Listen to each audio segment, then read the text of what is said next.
News in 5. News and developments making headlines around the world in 5 minutes. World News in 5. Here on Radyo Pilipinas Worldwide.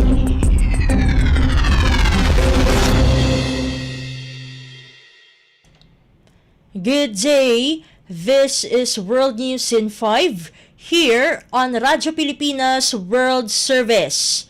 United States President Joe Biden on Wednesday praised the deal signed at COP28, the United Nations Climate Summit in Dubai, as an important step toward reaching climate goals. In a statement, Biden applauded the deal for committing for the first time to transition away from the fossil fuels that jeopardize our planet and our people, agreeing to triple renewable energy globally by 2030 and more. The president noted, though, there was still substantial work ahead of them to keep the 1.5 degrees Celsius goal within reach. Scientists have said the world's average temperature should not exceed that of pre-industrial times by more than 1.5 degrees or 2.7 degrees Fahrenheit if the worst and potentially irreversible effects of climate change are to be avoided. Delegates from nearly 200 countries agreed earlier in the day on the deal following 2 weeks of negotiations.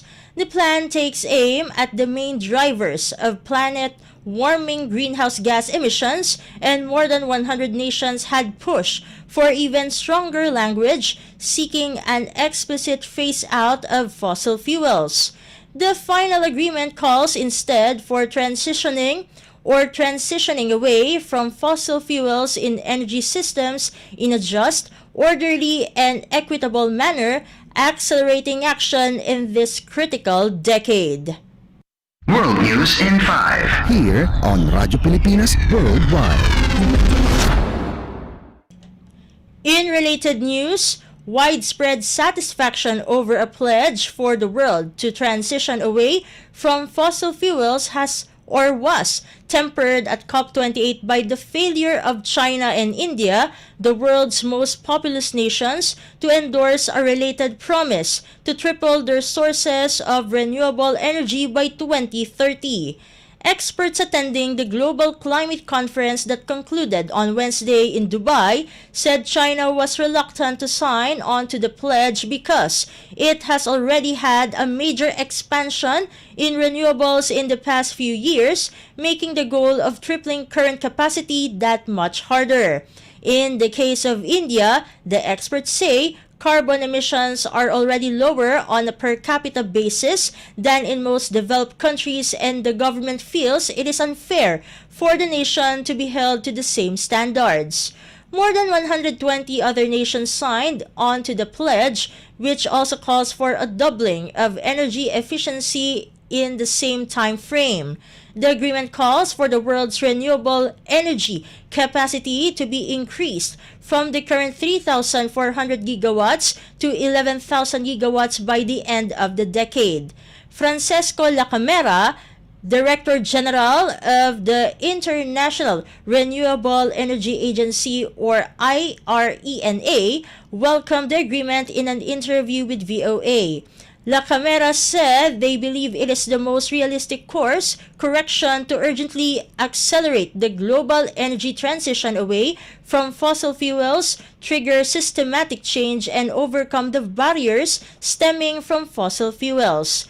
China and India, however, will need to play a major role if the world is to reach its goal of limiting global warming to 1.5 degrees centigrade. China is the world's largest emitter of carbon dioxide, and India is the third largest, ranking behind the United States. World News in 5. Here on Radyo Pilipinas Worldwide. And for our Philippine Embassy and Consulate news, the 2023 K-Wave Festival recently held The Talk Talk Korea contest, an annual international competition organized by the Korean Culture and Information Service, or KOCIS, established to promote Korea's national image and cultural heritage on a global stage.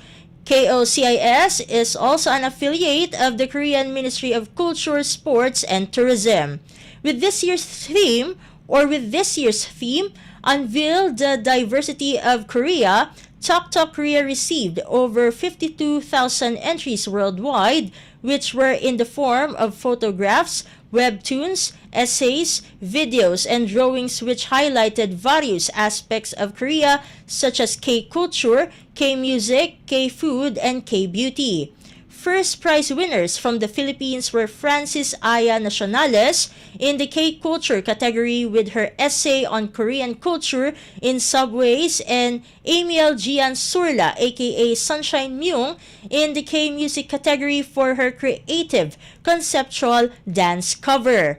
Aya is presently working on her master's degree in medicine or biomedical science at the Sung Kyun Kwan University in Seoul, while Gian, who virtually attended the awarding ceremonies, is currently a student at the Clark College of Science and Technology in Pampanga, Philippines. The contest ran from July 17 to September 17, and the awarding ceremony was held at the National Theatre of Korea last November 4, 2023 in Seoul. The Philippine Embassy in Korea congratulates Aya and Gian on their achievements. World News in 5. Here on Radyo Pilipinas Worldwide. And that concludes today's edition of World News in 5. For Radyo Pilipinas World Service, this has been Steph Vicente. Good day and stay safe, everyone. World News in 5. News and developments making headlines around the world in 5 minutes. World News in 5. Here on Radyo Pilipinas Worldwide.